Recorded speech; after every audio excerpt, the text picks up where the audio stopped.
Senhor, derrama da função da tua graça sobre a vida, Pai, desses femininos, Senhor, derrama da função, o teu óleo, Pai, em nome de Jesus, Pai, que ele seja enviado, Pai, conforme a tua vontade, conforme o teu querer, por onde tu queres, mas que eles venham falar da tua palavra, que eles não venham se desviar. Deus, abençoe, coloca o teu santo manto, Pai, guia-os pelo caminho da verdade, Pai, para que chegue quando eles estiverem adultos, Senhor, eles não venham se desviar, Pai, da tua palavra, mas que eles vão ser usados para a honra e glória do teu nome, amém, querido?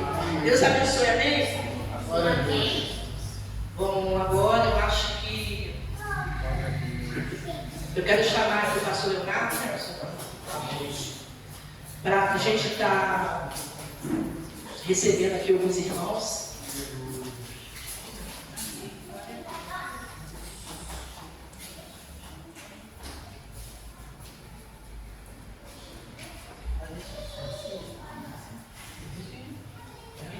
Tá bom. Pastor Deus, você vai falar mesmo? Pode ser. Se tivesse falado. Amém. Glória a Deus. Deus é bom, irmão.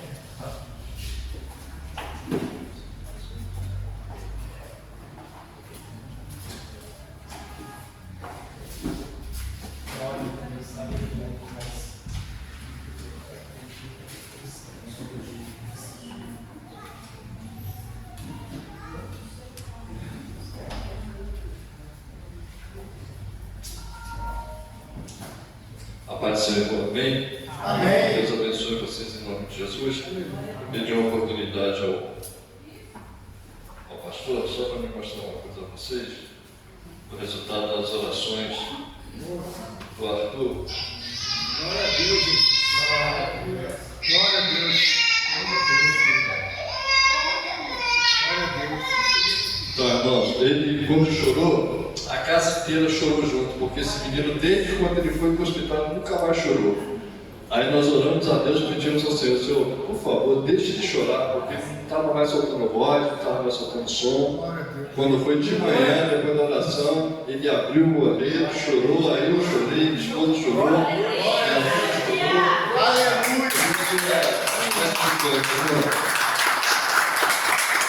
Eu quero deixar uma palavra para vocês no Salmo 64, que diz assim: ouve, ó Deus, a minha voz, nas minhas orações, guarda a minha vida do temor do inimigo. Eu só tenho a agradecer, irmãos, e peço aos amados irmãos que continuem orando por ele, porque ele está evoluindo. Graças às orações das igrejas, tá vendo? Amém? Que Deus abençoe vocês em nome de Jesus. Agradeço a oportunidade.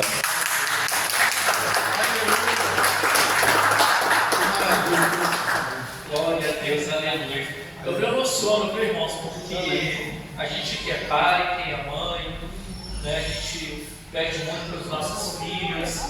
E eu não sei explicar, irmãos, eu tenho uma ligação muito forte com esse menino, 5 meses. Toda vez que eu oro por ele, me emociono, sinto a presença de Deus muito forte. Lá na frente eu vou entender. Quando eu estar velhinho aqui, igual eu falo com o João, quando eu estar velhinho de verdade, quando o João pregar, você vai ser um pastor, servindo a Deus.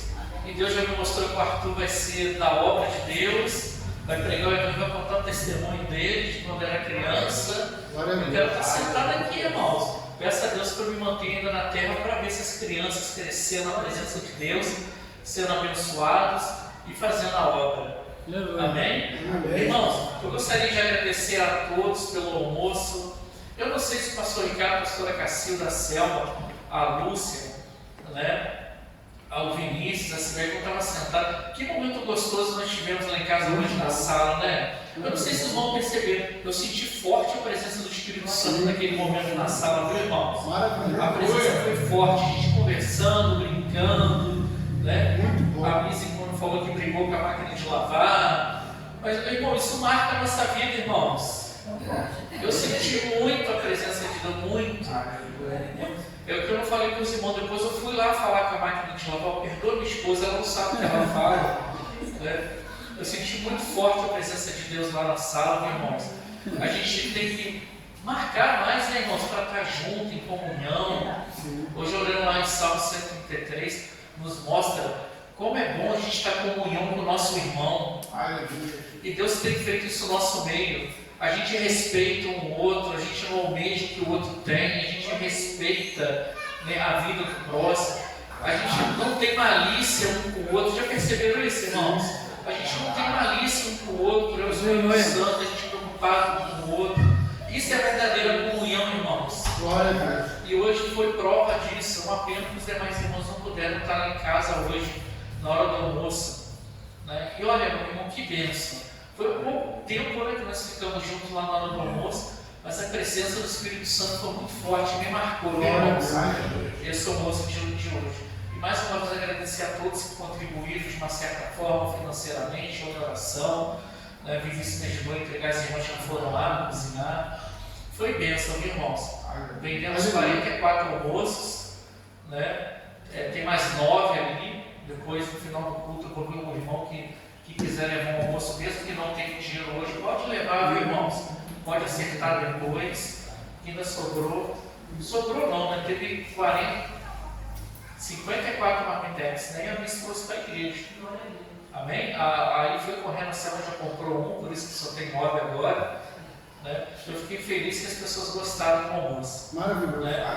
A pastora me deu a oportunidade, antes do pastor Ricardo trazer, né, a palavra, que eu fiquei muito feliz ontem, conversei com o pastor Paulo, a sua esposa Vitória. Foi uma conversa muito boa, edificante. Eu fiquei muito feliz que os irmãos querem congregar conosco, caminhar conosco, né, no nosso ministério. Eu fico muito feliz que eu tenho pedido ao Senhor que venham pessoas que nos ajudem, pessoas capacitadas ou pessoas que tenham vontade de se capacitar, pessoas que acreditam que realmente ainda é possível na terra ter um evangelho de verdade, um evangelho genuíno, um evangelho puro, em que as pessoas possam verdadeiramente buscar Cristo junto, orar junto. E Deus me prometeu isso, irmãos, uma igreja em unidade em Cristo, uma igreja que caminha junto, né, sem soberba, sem inveja, sem fofoca. E Deus tem prometido e tem cumprido. As promessas de Deus têm se cumprido na minha vida, viu, irmãos? Glória a Deus. Não só no ministério, no meu lado, no meu trabalho. E é muito bom, irmãos, quando você chega nesse ponto, né, de estar se cumprindo as promessas. Fica firme, irmão. Você acha que a sua promessa não está chegando? Fica firme, porque ela vai chegar. Eu gostaria de convidar o pastor Paulo, a sua esposa Vitória, vem aqui na frente. Glória a Deus, aleluia.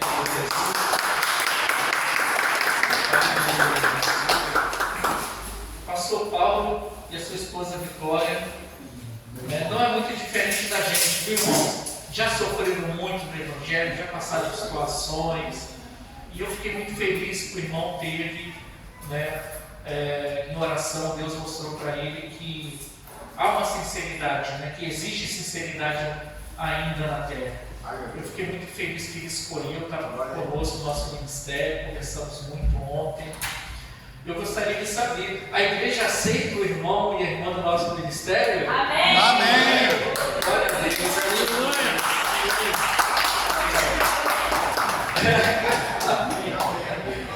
Amém. Vamos ficar de pé orar pelo irmão, a gente abençoar o irmão?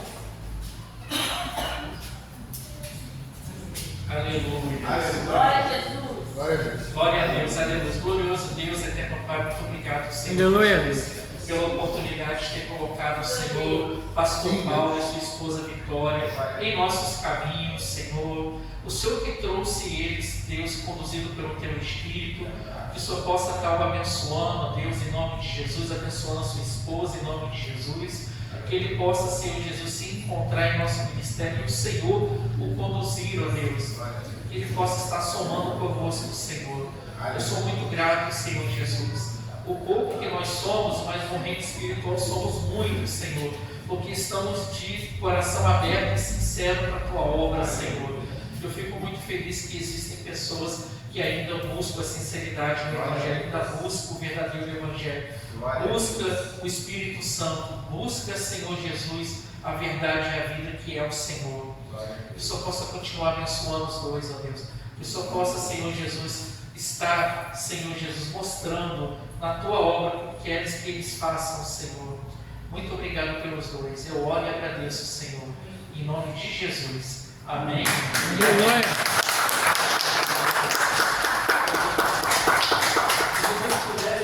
Dá um abraço à nossa irmã Vitória, nosso irmão Paulo. Amém.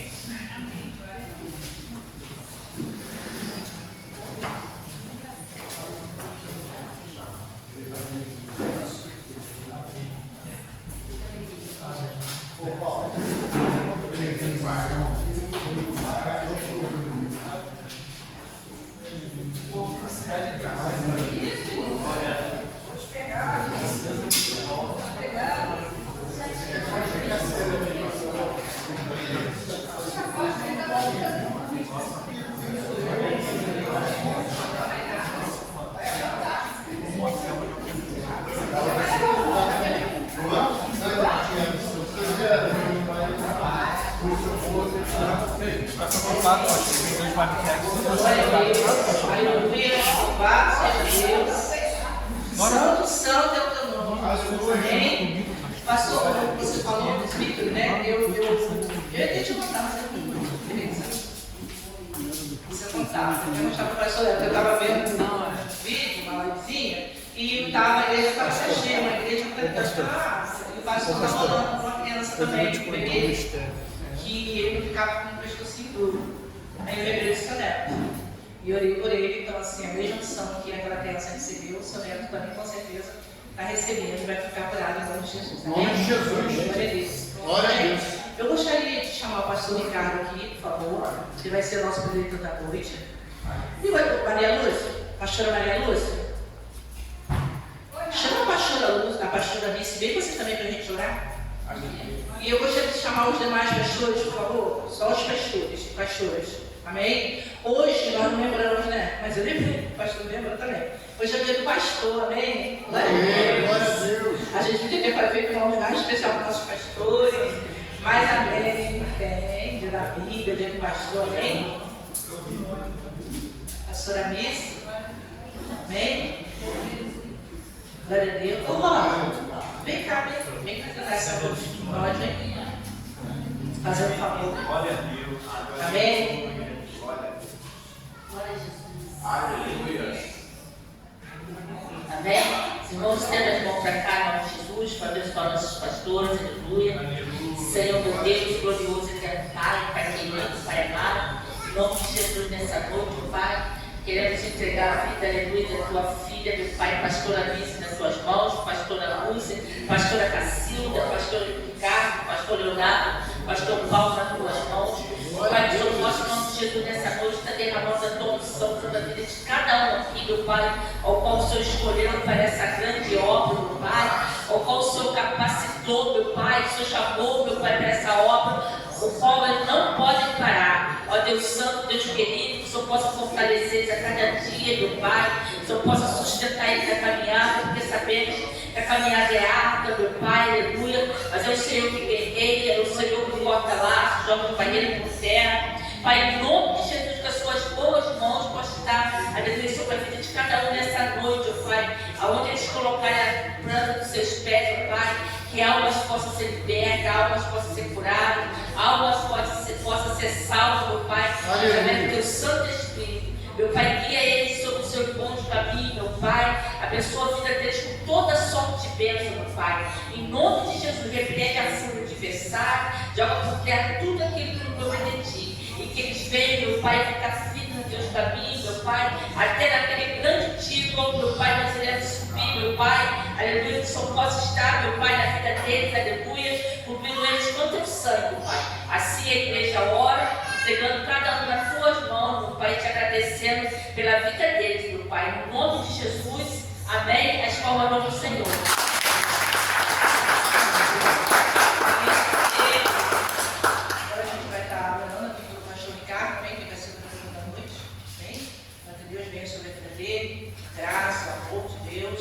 O favor de Deus seja com ele.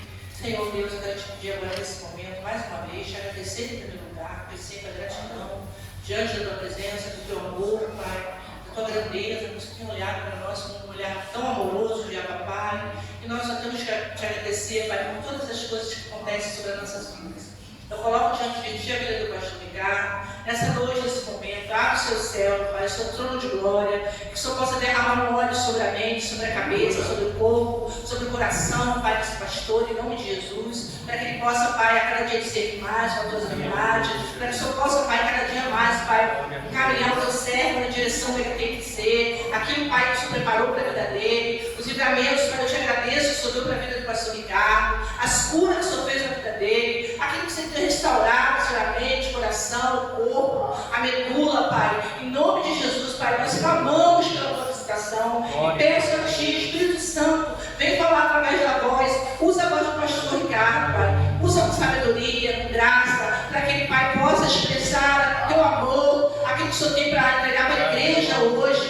Em nome de Jesus, que cada um receba, que cada um possa sair daqui diferente, cheio do teu Espírito Santo, cheio da tua palavra, que possa sair transformado, modificado a cada um de nós, que a tua palavra possa penetrar, Pai, nos nossos corações e na nossa mente, para que possamos, Pai, em nome de Jesus, entender cada dia o seu reino. Então, Pai, abençoa a vida dele, abençoa, Pai, tudo aquilo que ele for falar. Amém? Glória a Deus. Glória a Deus.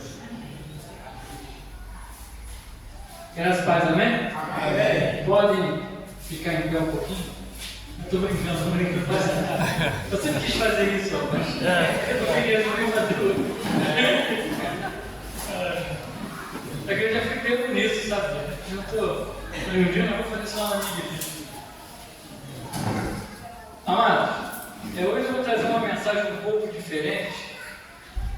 Diferente até da tradicional que muita gente prega. Hoje eu vou trazer uma mensagem voltada mais dentro de um estudo.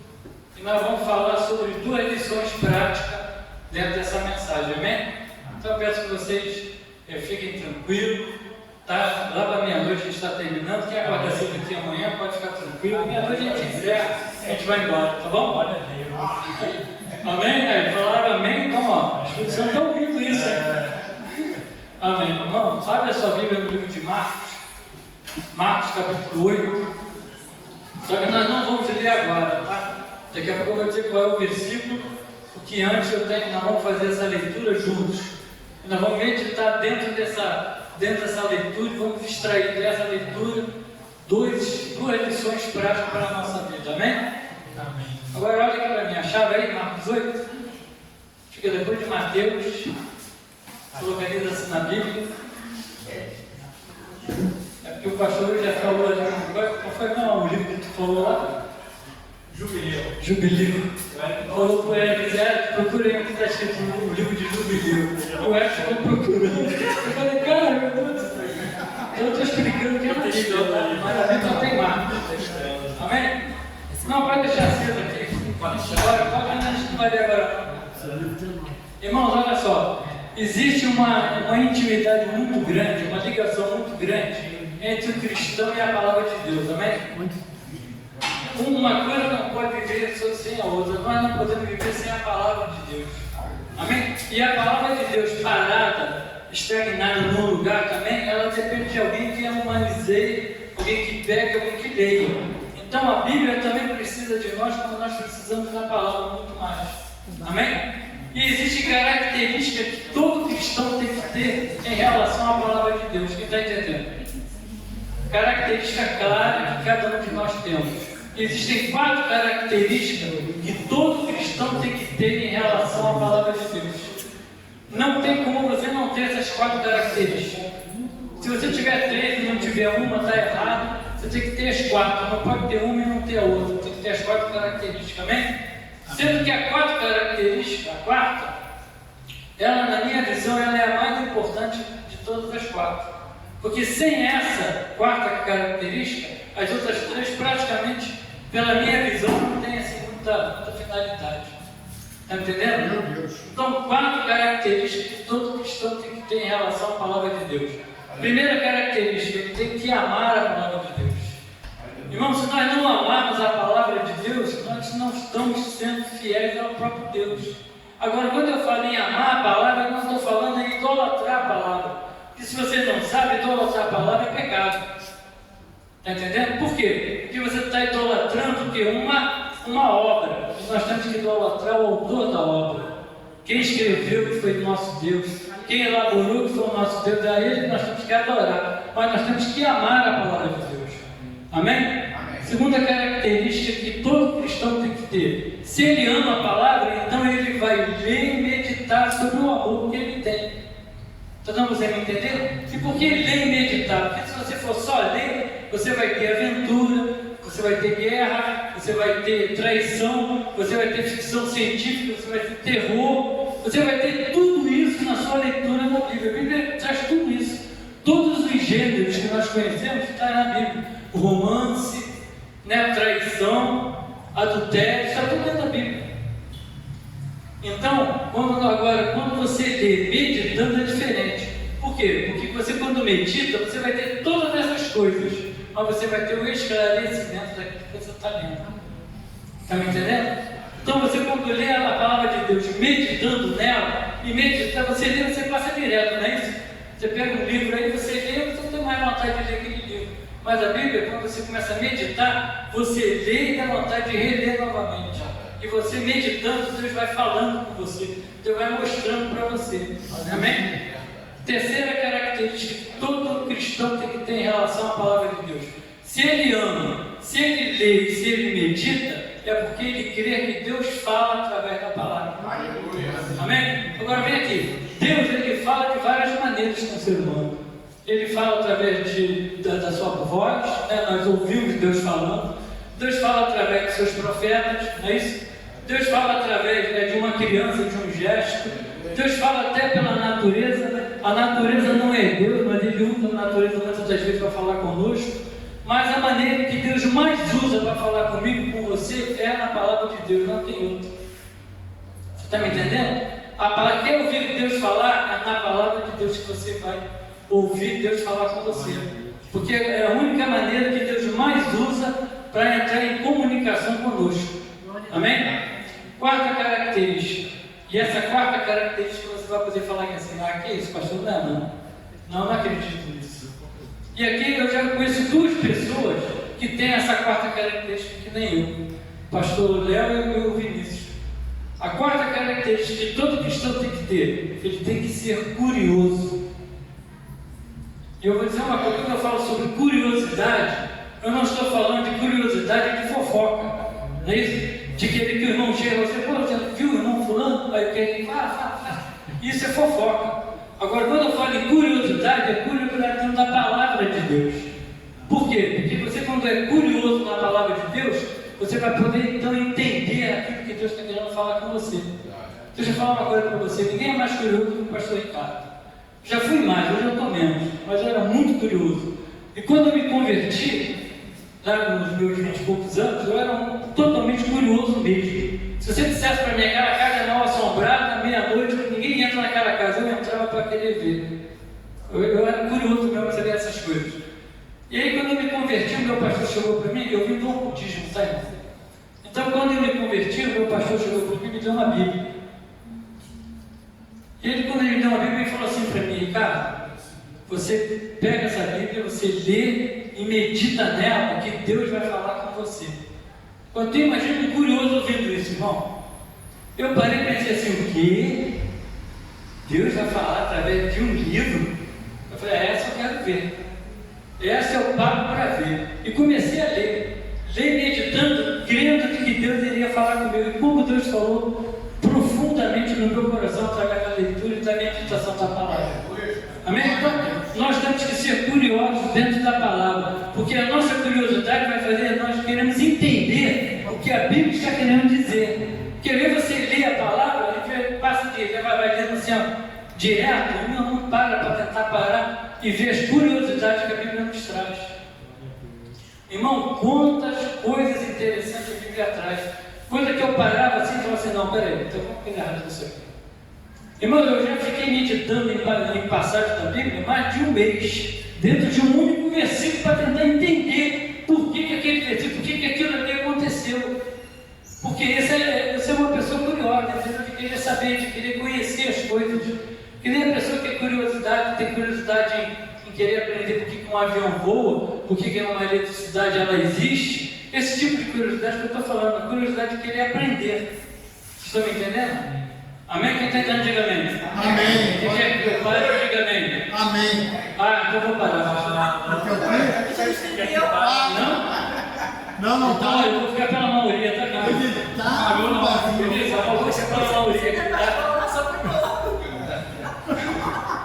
Tá vendo? É isso que eu falo. Eu não entendi o que é que para, não. Irmãos, agora sim, bota aqui Marcos 8. Nós vamos analisar um texto dentro da curiosidade, irmãos. Se você, nessa leitura, você não parar e falar que é assim, rapaz, é realmente, sou um curioso para querer aprender, querer entender o que está escrito aqui. Entendeu? Verso 8, verso 22. Agora é o seguinte, nós vamos ler juntos. Quando eu falar assim, para, você para e olha para mim. Entenderam? Entenderam? Quem aqui entendeu, levanta a mão. Quando eu falar para, olha para mim. Amém? Então vamos lá. Eles chegaram a Betsaida e trouxeram a Jesus um cego e rogaram-lhe que o tocasse. Tomando o cego pela mão, levou para fora da aldeia e, cuspindo nos olhos e impondo-lhe as mãos, perguntou se via alguma coisa. Para, agora olha aqui para mim. Irmão, essas coisas que nós vamos ler agora, você só vai encontrar em Marcos capítulo 8, a partir desse versículo. Você não vai encontrar em mais nenhum outro livro da Bíblia falando sobre isso. Então olha só. Olha que coisa interessante. Todos os milagres de Jesus foram no mesmo local. As pessoas trouxeram lá um aleijado, eles curavam. Trouxeram um outro cego, ele curava. A pessoa morria, ele ia até lá e curava. Mas esse cego aqui, ele tira para fora da aldeia. Aí a primeira coisa que veio na minha cabeça: por que Jesus tirou o cego da aldeia? Por que não curou ali com todo mundo junto?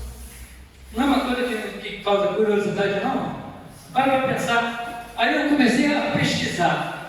Falei, por que Jesus não curou aquele cego no meio daquele pessoal? O que essa aldeia tinha? A aldeia de Betsaida ficava a 50 quilômetros de Jerusalém, ali no mar da Galileia. Era frequentada por muitos pescadores. Paulo, João, aqueles pescadores daquela região, tudo ficava ali naquela aldeiazinha. Então Jesus vai lá, chega na cidade, leva o cego e ele pega o cego pela mão e tira da cidade, no meio do povo, no meio da cidade, da aldeia. Agora por quê? Essa resposta está lá no livro de... Bota lá com essa postura lá. Mateus.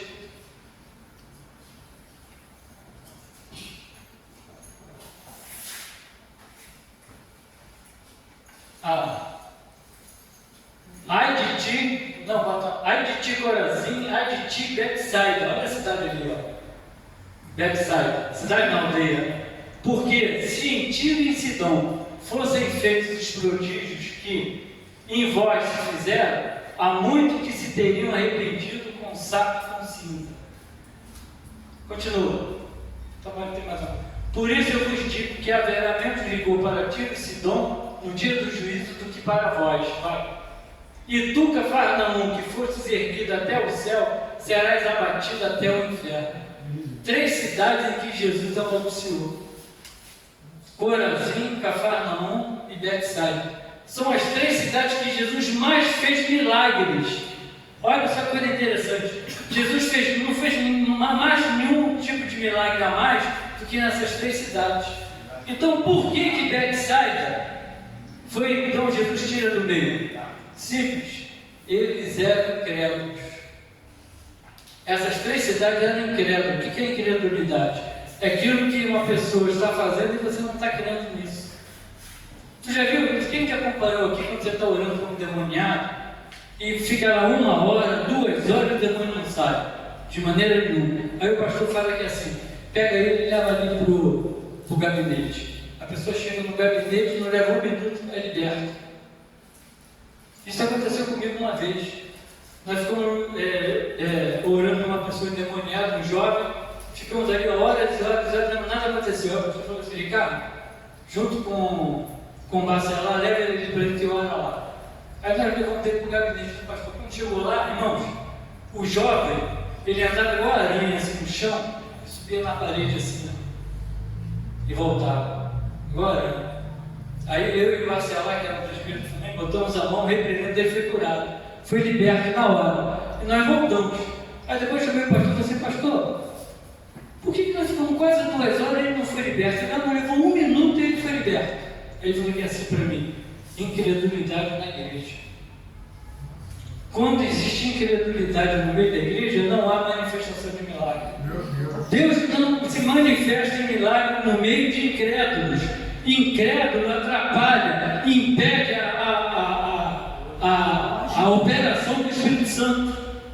Então, quando nós estamos no culto, seja quando estiver acontecendo aqui alguma coisa orando, que nós estamos expulsando o demônio, estamos até curando, temos que crer. Tem pessoas que ficam assim, duvido que ele vai ser curado. Não, vai ser nada. Que nada, que demoniado é nada, está fingindo que tem demoniado.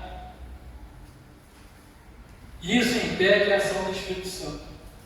Amém? Eu estou falando de crente, eu não estou falando de pessoas não crentes, não, tá? Tem muito crente incrédulo, tem muito crente que não crê em manifestação de milagre, tem muito crente que não crê em libertação de cativos, de pessoas endemoniadas, tem crente que não crê nisso, gente.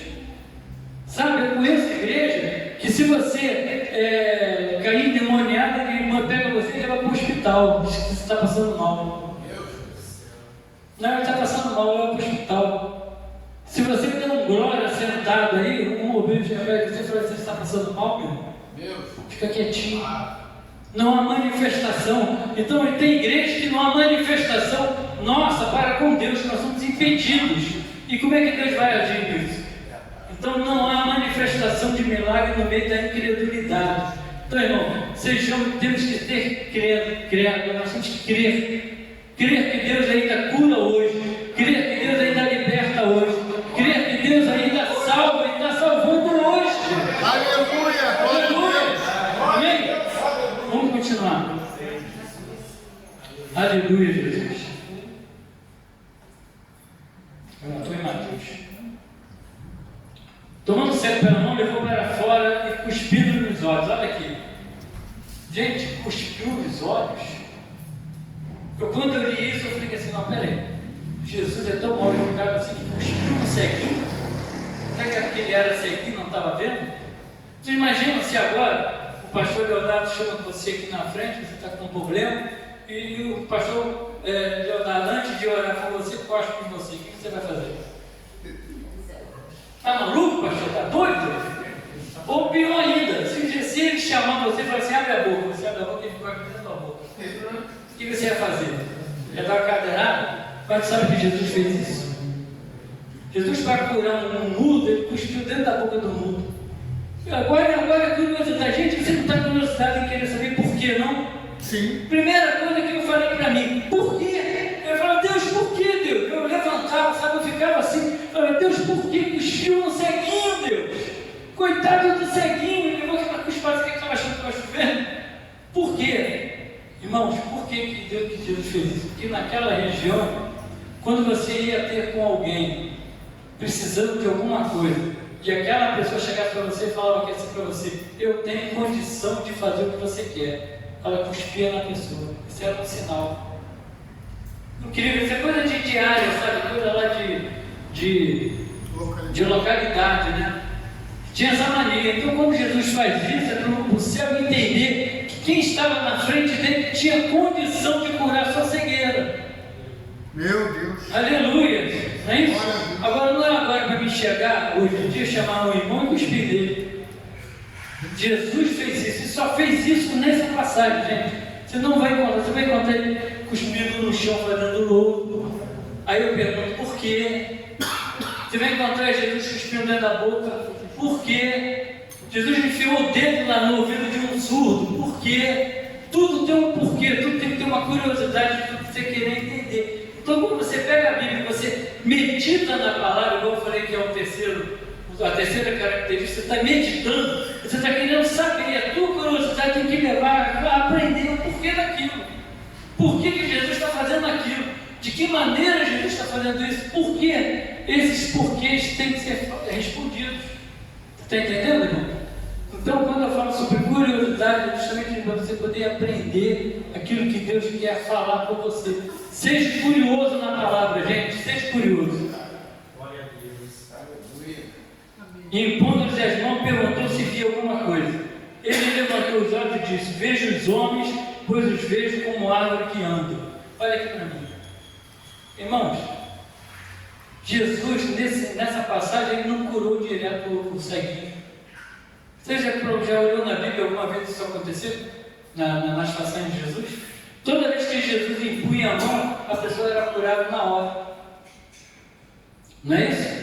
A menina lá morta, ele segurou na mão, a menina fez o quê? Reviveu. Chegou para Lázaro, falou uma palavra e ele saiu. O servo lá do centurião falou: olha, manda apenas uma palavra. Jesus nem mandou a palavra, só falou assim: olha, vai conforme a sua fé. Então, muitas das vezes, a nossa fé ela é testada dentro de problemas que nós estamos passando, sabe? Testada dentro do inevitável. Nós estamos passando por algo que é inevitável, nós vamos passar mesmo por aquilo, mas o que vai fazer chegar lá na frente é de como eu estou passando por aquilo. De que maneira eu vou passar por aquele problema?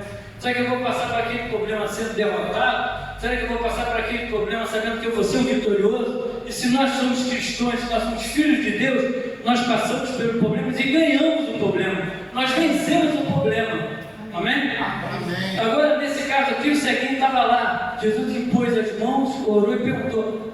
Orou. Jesus impôs as mãos, Jesus não orou por isso. Impôs a mão e perguntou: você está vendo? E ele falou assim: não, vejo os homens como se fossem árvores. Não foi curado na hora. Olha aqui para mim. Quando eu era jovem, assim que eu me converti, eu estava num problema muito sério mesmo. E no meu trabalho, um colega meu chegou e falou assim: Ricardo, vamos para uma festa, um baile lá na Cerâmica, lá em Nova Iguaçu? Aí eu falei assim: vamos embora. Porque eu achava o seguinte, que eu pregava, as pessoas se convertiam, eu orava, as pessoas, aconteciam os milagres nas pessoas, mas o que eu pedia a Deus não acontecia.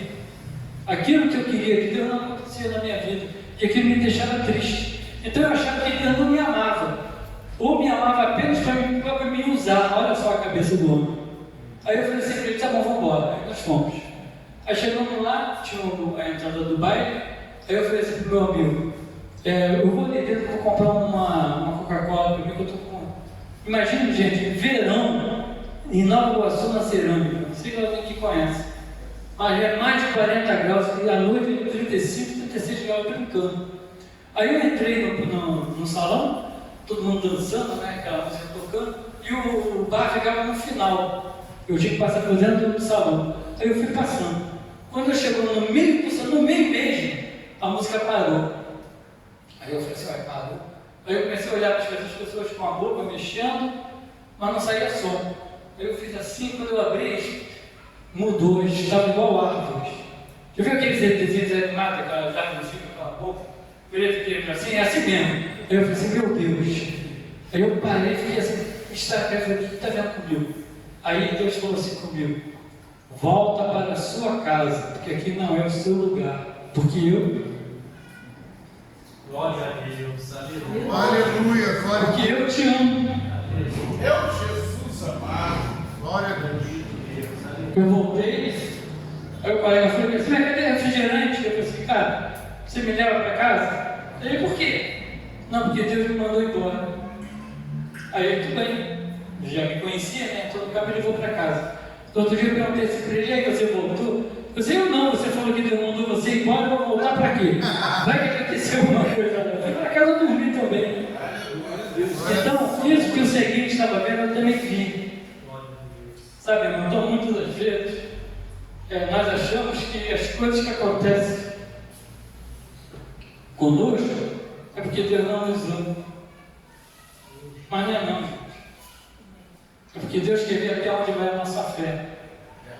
Deus quer ver até onde vai a nossa perseverança. Deus quer ver até onde vai a nossa confiabilidade em Deus. Glória. E aqui tem a segunda lição.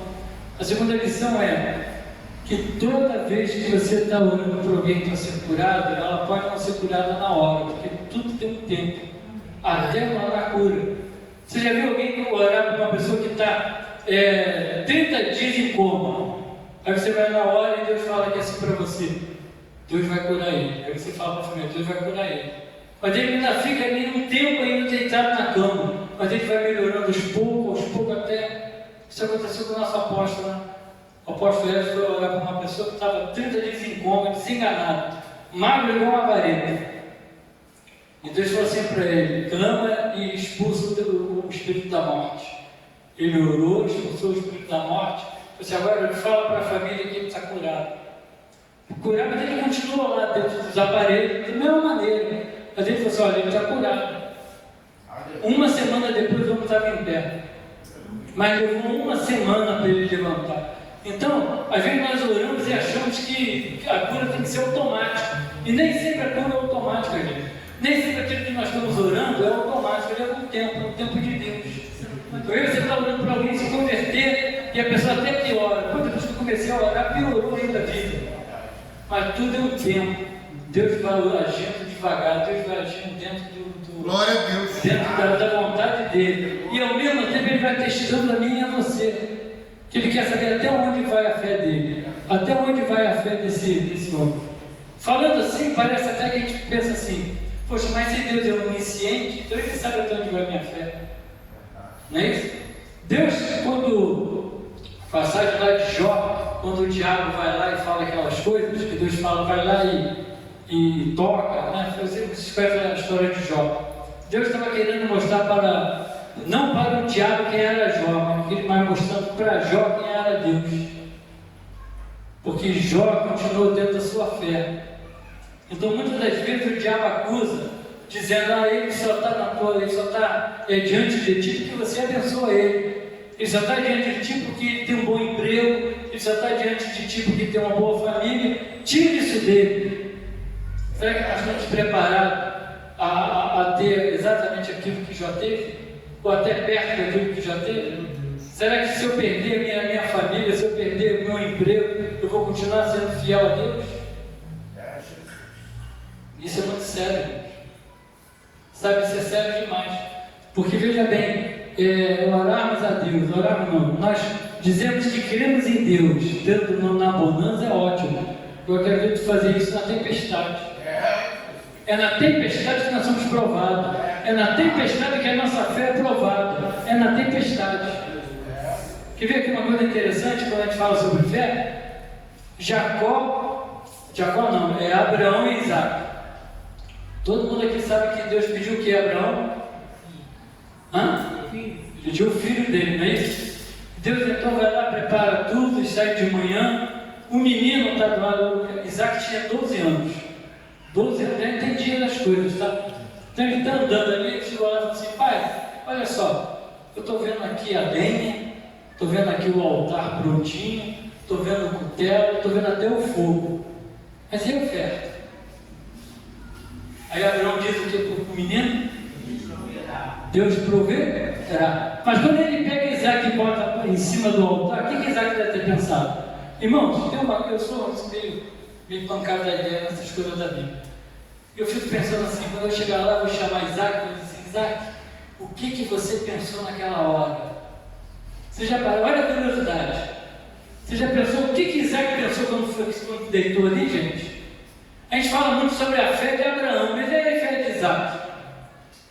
Porque ele, quando se coloca agora, vamos fazer aqui uma visão fotográfica.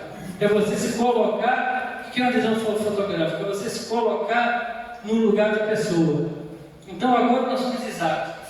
Se você, como você está aqui pensando, do jeito que você está aí, o teu pai te coloca deitado e levanta uma faca, o que você ia pensar? Babou. Eu sou a oferta. Não é?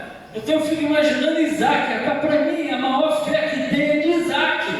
Abraão tinha uma fé enorme, mas a do Isaac foi maior ainda. Porque veja bem, ele deita ali e vê aquela faca levantando, e ele fala assim: olha, já era. Eu pensaria assim: já era. Agora deu ruim para mim.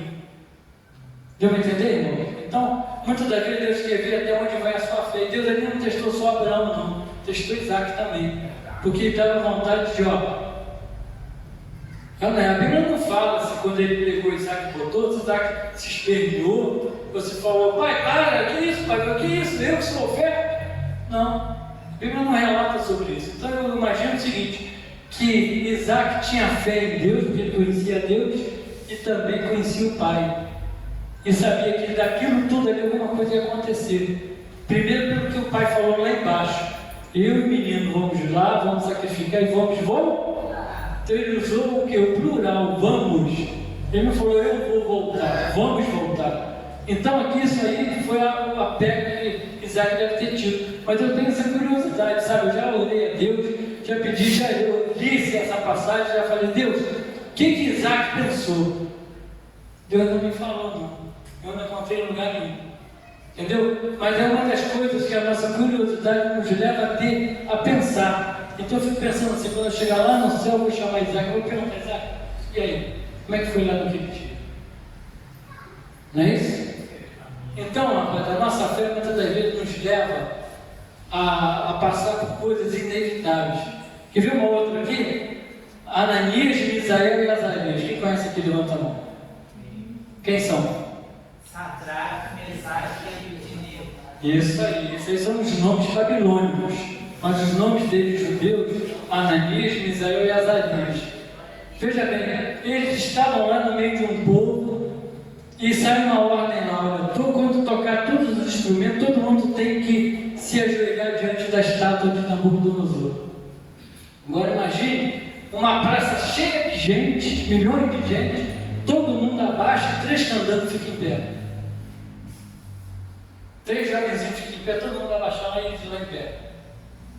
Aí eles foram lá, falaram com o rei chamou ele e disse, vem cá, vou te dar uma chance, tá? Vou mandar tocar, se você se ajoelhar, você não vai morrer, do contrário, vai ser jogado lá na fornalha. Ele fez, e o que o jovem falou? Olha, não de ti, nem diante de ninguém, ele só se curva diante de Deus. Deixa eu falar uma coisa aqui para você. A Bíblia, quando fala lá em Romanos, capítulo 13, que todas as autoridades são constituídas por Deus e que nós temos que dar obediência, essa obediência, irmão, vai até a quebra de princípios bíblicos. Se houver princípios bíblicos pela autoridade, você tem 2 coisas a fazer. Ou você obedece ou você não obedece. Agora, tem uma coisa chamada consequência de atos. E Deus pode não te livrar dessa. Lembra a pessoa que foi jogada lá na arena para ser comida dos leões? Eles eram o que? Servos de Deus. Eles louvavam a Deus, eles adoravam, eles criam em Deus. Mas Deus salvou eles da arena? Não. Até pelo contrário, eles ainda estavam louvando a Deus. Deus não podia fazer alguma coisa lá, mandar chegar lá os anjos e pegar aqueles leões, mas não, permitiu que todos eles morressem. Mas esses 3 jovens também sabiam disso. E falaram, olha, se Deus quiser, vai nos livrar da sua mão. E foram jogados. Se eles não tivessem desobedientes, se não fosse desobediente ao rei, eles não teriam visto o 4º ano da fornalha. Ele viu o próprio Jesus andando, passeando com eles. Olha que coisa gloriosa. Irmão, muitas das vezes a nossa fé nos leva a fazer coisas impossíveis. Muitas das vezes a nossa fé nos faz crer em coisas que vai além da imaginação do homem. Mas é onde é a manifestação de Deus, é quando essa fé é colocada desta maneira, de modo em que as pessoas vão ver em você e vão ter, caramba, esse camarada é doido. Sabe? Então, aqueles 3 jovens tiveram aquilo, mas eles passaram pela fornalha. Deus tirou a fornalha deles? Não. Permitiu que eles entrassem na fornalha. Até ser jogado ali, eles não podiam desistir. Mas não desistiram. Daniel, o que fala de Daniel? Já imaginou? Daniel orava 3 vezes e ele continuou orando, não importa. Ele estava desobedecendo ao rei. E havia uma punição, qual punição? Cova de leões. E o que aconteceu? Daniel foi livre da cova ou não?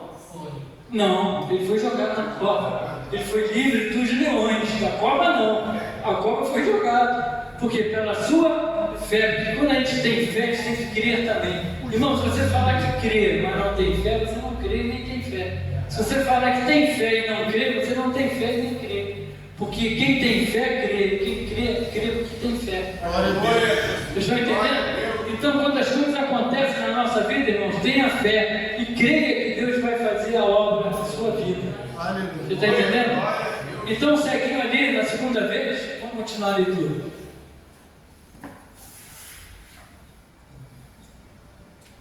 Como aves que andam. Depois tornou a pôr as mãos nos olhos e ele começou a ver claramente, ficando restabelecido, e já via ao longe com nitidez tudo. Jesus mandou ir para casa dizendo: não entres na aldeia. Olha aqui para mim. Olha a segunda coisa que Deus manda ele conseguir fazer. Curou? Está curado? Está. Agora vai para a sua casa. Não entre na aldeia. Por quê? Irmão, já viu aquela pessoa que quando você fala que assim, olha, Deus me curou, eu tive um câncer, Deus me curou. Aí a pessoa fala assim para mim, para você: você tomava remédio? Não, eu tomei um remédio, então foi o remédio que te curou, não foi Deus. Meu Deus. Sabia que tem gente que é assim? Tem gente que é assim, que você diz que Deus fez algo e ela vai dizer para você que não fez. Porque ou foi alguma coisa que você tomou, ou foi alguma coisa que você fez ou deixou de fazer que fez a cura. Nunca acreditem que você foi curado por causa disso. Se ele entra na cidade, o povo ia dizer assim: o quê? Que nada. Você não era cego, não. Lembra quando eu falei que você, quando lê a palavra, você tem vários tipos de coisa, terror, tem até comédia na Bíblia. Tem uma comédia que Jesus cura um cego de nascença. Irmão, se você ler a passagem, você vai ver quantas vezes eles levaram os pais lá e perguntavam: vem cá, ele era cego mesmo? Ninguém estava preocupado em ficar alegre. Deixa eu ver, um cego de nascença passou a enxergar, e ninguém se alegra com isso. As pessoas ficam querendo saber o porquê que aquilo, se ele era ou não era. Aí várias vezes chamavam os pais lá, os sacerdotes, falavam: vem cá, ele era cego mesmo? Até que chega uma hora que os pais falam que assim: ué, você faz o seguinte, você também vai lá falar com ele. Vai lá, ele também pode curar você se você quiser. Sabe, irmão, então tem pessoas que jamais vai acreditar naquilo que Deus fez na sua vida. Só quem sabe somos nós mesmos. Nós sabemos onde a nossa alma doía. Nós sabemos aonde a nossa dor doía. Só nós sabemos o que Deus fez na nossa vida. Mas quando a gente conta isso, as pessoas geralmente ficam querendo dar desculpa, querendo falar que aquilo aconteceu, não foi porque Deus curou, não foi porque Deus fez. É porque você fez alguma coisa, bebeu alguma coisa, tomou alguma coisa. Não é isso? Às vezes a pessoa curada de câncer vão dizer que foi da quimioterapia. Quimioterapia cura quando o câncer é no início, mas quando a pessoa está de mazela, não. Entendeu? Nós tivemos um pastor, né? Da nossa igreja, que ele foi curado de um câncer no intestino. O médico, quando abriu o que olhou, falou assim para a enfermeira: vou fechar, porque vai morrer. A enfermeira falou assim: doutor, faz pelo menos o que a medicina diz para fazer, o restante deixa com Deus. Ele foi, cortou, diminuiu lá o negócio, fez um salário, fiz, mas ele vai morrer. Está aí até hoje. Nós ficamos 24 horas na igreja orando. 24 horas orando. Muitos irmãos tiveram visão de caixão sendo fechado, de cova sendo fechado. Minha esposa mesmo teve uma visão assim. O homem está lá curado. E os médicos até hoje olham para ele e falam assim: o que foi que você fez? Você fez quimioterapia? Ele não. Ela falou que assim, foi a operação. O médico falou assim: foi a operação. Aí ele falou assim: foi sim, mas foi a operação do Espírito Santo. Foi a operação de Deus que me curou. Porque o médico, quando operou, falou: vou operar, mas vai morrer. Posso só completar? Quando ele recebeu o diagnóstico, eu tive a visão que havia uma cova abria. E logo em seguida as obreiras começaram a ligar as irmãs para a gente estar orando dentro desse propósito. E no culto, antes disso, eu vi no culto que Deus me mostrou lá presente, e eu vi um óleo ouro derramado sobre ele. E Deus falou comigo ali que aquilo ali estava sendo curado. Eu já ia receber a cura, e foi um milagre comigo, né, pastor? Amém? Um grande milagre nós vamos lá. Irmãos, então quando Deus age na nossa vida, quando você está passando por algum problema na sua vida, em que a sua fé está diante de um inevitável, nosso irmão não está passando por uma, né, irmão? Lá com o seu netinho, isso aí é o quê? É Deus olhando e dizendo: já está curado, mas vai levar um tempo. Tem cura que demora, tem libertação que demora, mas não quer dizer que não vai vir. Porque Deus está querendo tratar a pessoa e tratar você também. Amém? Então, tudo na nossa vida, gente, é de acordo com o que Deus quer. E Deus não age diante da nossa fé. Deus ele vai agir na nossa vida mediante o nosso crer. Aonde vai a tua fé e aonde vai o teu crer. Porque se você tem uma fé, eu não vou dizer uma fé pequena, porque a Bíblia fala que se você tiver uma fé tão grande de mostarda, mas tem gente que tem fé até menor do que isso, gente. Sabe, que não crê que Deus faz milagre. E Deus faz milagre, Deus cura, Deus liberta até hoje. Libertou no passado e liberta no presente. Amém? Então, essas duas lições que eu tenho para você nessa noite. Primeiro, Deus não se manifesta, não faz milagre no meio de incredulidade. E todas as curas, tem cura que leva um tempo. Isso aconteceu com Jesus. Amém? E você só vai encontrar isso que nós acabamos de ver aqui nessa passagem de Marcos. Você não vai encontrar mais nenhum outro livro.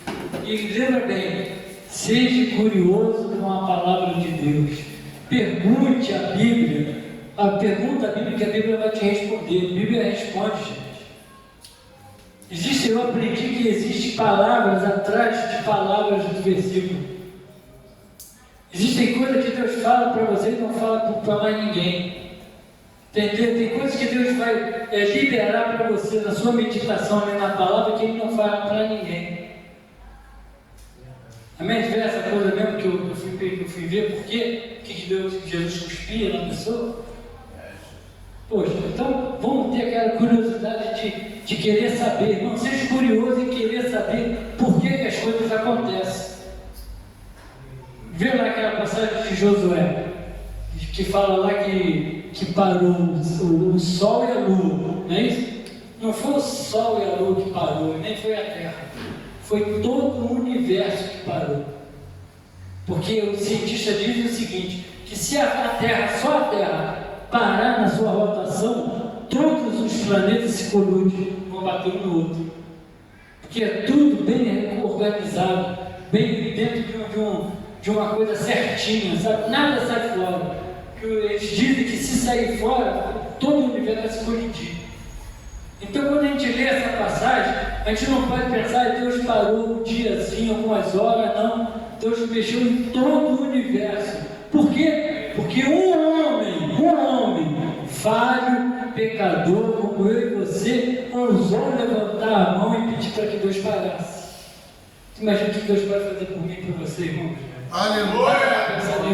Olha até onde vai a nossa fé nesse Deus, irmão. Sabe? Todo o universo para porque alguém pediu.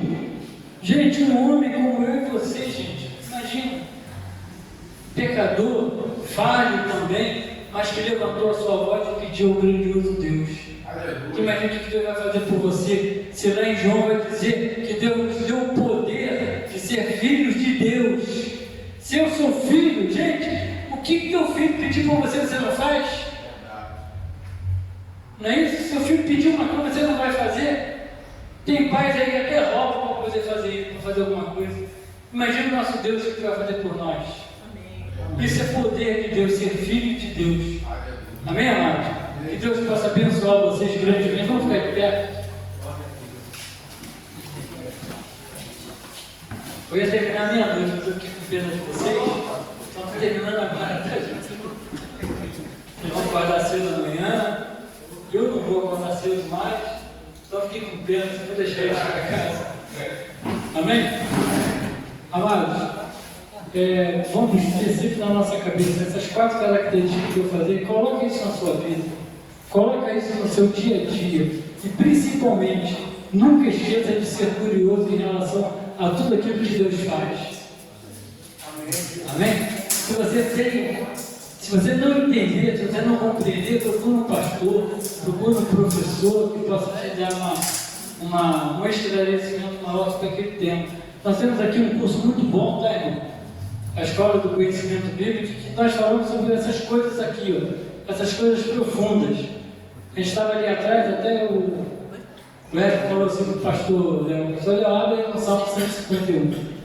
Aí ele falou assim, não existe Salmo 51, ainda não foi escrito. Aí eu falei que assim, existe sim. E eu provo que existe o Salmo 141. Não é só na escola, tá? Na pregação não. Quer aprender, vem na escola que você vai saber. O pastor ficou ali perdidinho ali, aí ele acabou dando uma boa saída, né? Procura o jubileu, né? Amém, amado? Então seja curioso, irmão. Seja curioso na palavra de Deus e Deus vai mostrar coisas assim, ó, fantásticas. Porque Deus só revela as coisas que nós pedimos a Ele. Então, se você tem curiosidade de saber por que alguma coisa aconteceu, tenha curiosidade de perguntar ao seu pai e ele vai te responder. Amém? Amém. Louvado seja Deus. Põe a mão no seu coração. Senhor Deus, obrigado, Pai, por estes momentos. Ó Deus, toma cada um dentro aqui nessa noite, ó Pai. Que a nossa fé possa cada vez mais ser grandiosa diante de Ti. Ó Deus, não nos deixe, Senhor, nunca, Senhor, deixar de crer em Ti. Porque nós cremos nas Tuas maravilhas, nós cremos que Tu fazia no passado e faz no presente e vai fazer no futuro. Ó Deus, nós estamos aqui crendo, Senhor. Uma das coisas que hoje eles dizem que é uma fábula, que é a volta do Teu Filho. Para nós não é fábula, para nós é o que vai acontecer. Não importa se vai ser daqui a mais um tempo ou vai ser amanhã. O que importa é que nós sabemos que Tu irás enviar o Teu Filho para buscar a Tua igreja. Por isso, Deus, toma cada um aqui nas Tuas mãos. Leva debaixo das Tuas bênçãos e abençoe o lar de cada um deles, em nome de Jesus. Amém. Deus abençoe você. Essa honra é sua. A honra da bênção apostólica é sempre do mestre. Glória a Deus, aleluia. Aí, pastora Cassila foi pro baile e Deus mandou voltar para casa, viu? Sua prometida não está aqui. Sua prometida não está aqui. Viu, pastora? Que bênção? Não, eu acho que já estava casado já. E foi lá. Ih, meu Deus do céu. Deus também Ô, pastor, eu posso falar rapidinho só uma coisa? Pode, claro. Que hoje eu vale de férias, a gente nós vamos falar sobre férias. Deixa eu falar rapidinho, né, pastor, o presbítero Dantas, e que estava me chamando a atenção, porque eu fui fazer os exames e estava me sentindo muito cansada. Não gosto de fazer nada e tem outras coisas mais. E a médica, ela passou outros exames extras. Que assim, necessariamente eu não poderia fazer, não precisava fazer, eu já tinha feito exame de sangue e deu tudo correto. Eu senti queimar minha garganta.